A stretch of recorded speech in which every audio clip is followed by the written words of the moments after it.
Hello and welcome back to another edition of Will's Grill Shack.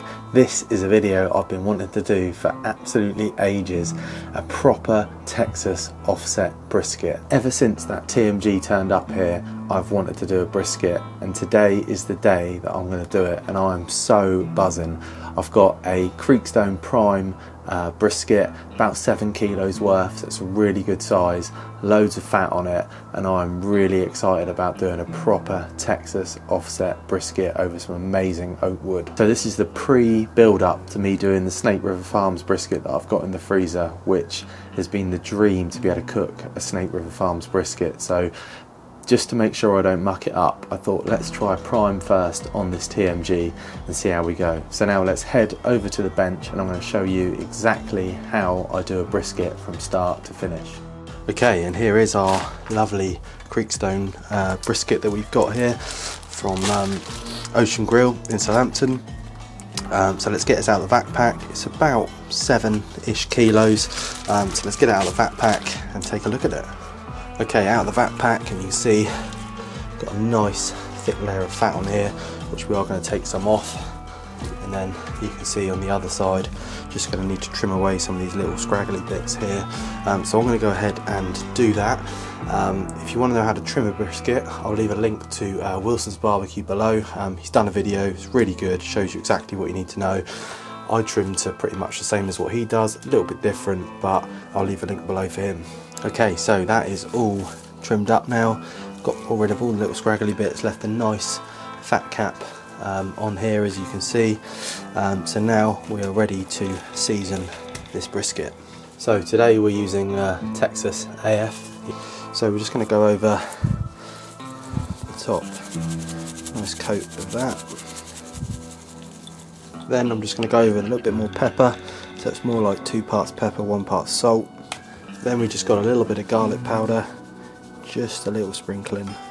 And now we're going to pop that into the fridge, and we're going to leave that for about 12 hours till the morning. So join me again in the morning when we're going to fire up the TMG. So that is the brisket all completely trimmed up, ready to go. We're now going to pop that into the fridge, and we're going to leave it overnight till 6 o'clock in the morning when I'm going to start this brisket. So join me at 6 o'clock in the morning when hopefully we're going to get this thing going. Okay, so obviously it's very early in the morning. I don't want to wake up my neighbours, so this is going to be a voiceover for the next bit of how I got the fire going and everything. So as you can see here, we've got some Bichitan, which I'm using again for a base. Really rated this last time, so we're going to get that fired up.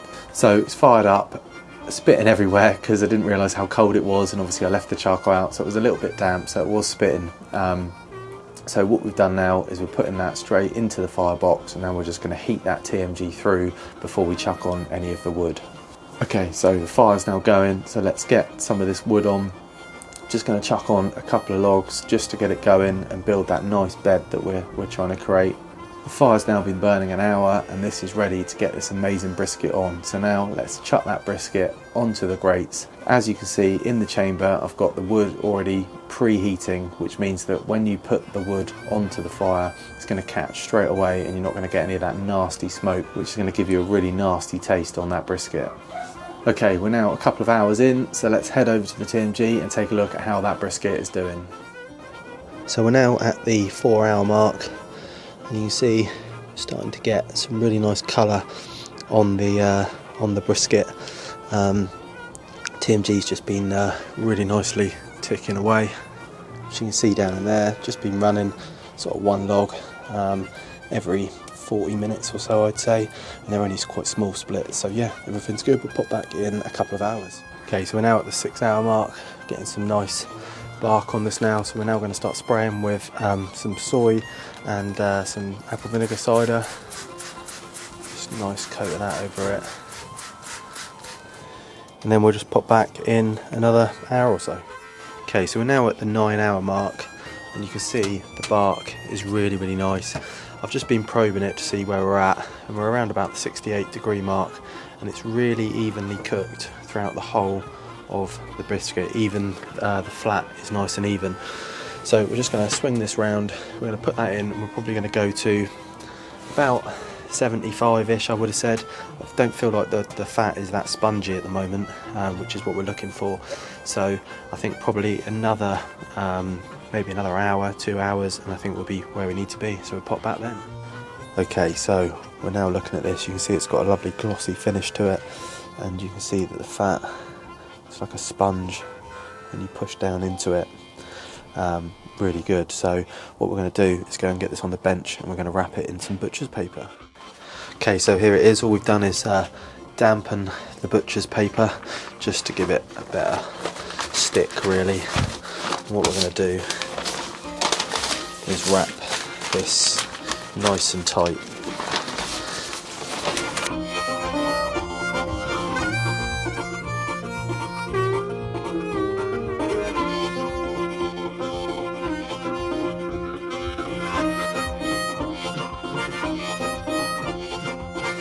And that is ready to go into the oven, is what we're going to do. So we're going to put it straight into the oven, and then we're going to put it at 135 degrees, which is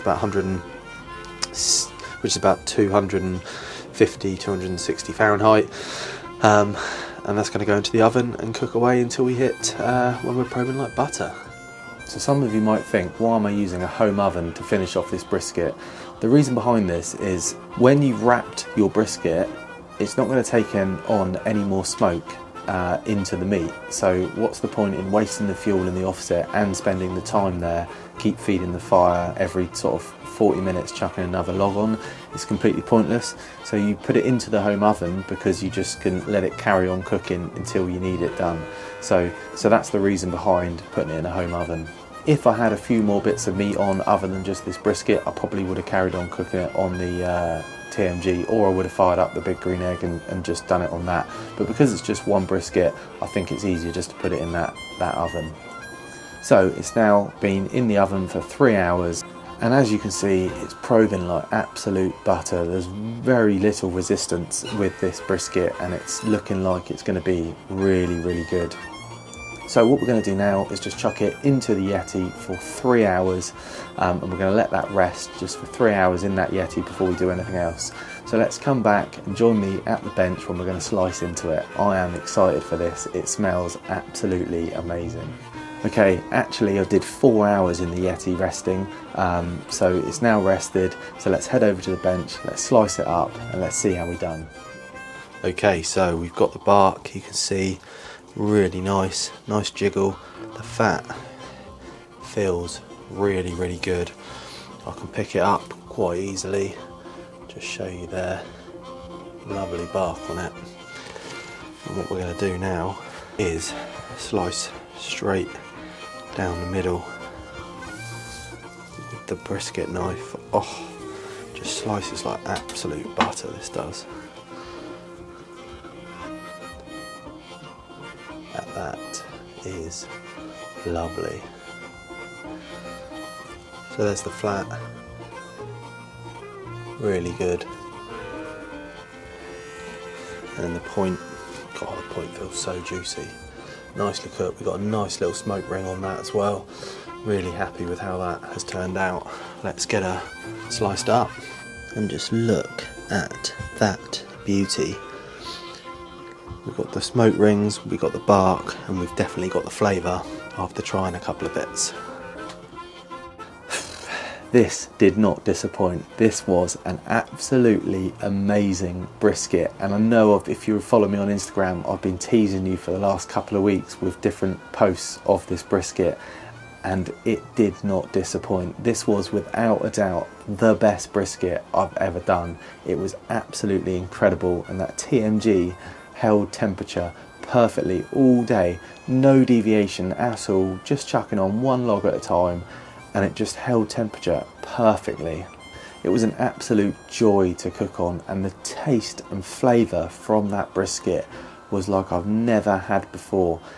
It was absolutely incredible. I mean it, really, really good. And now I'm absolutely buzzing to cook this Snake River Farms brisket that I've got in the freezer. So I think that could be the next TMG video on the channel. Oh, I'm so excited to cook it. So if you've enjoyed this video, please don't forget to hit that subscribe button, hit that like button, and join me next time for another edition of Will's Grill Shack. Thanks for watching.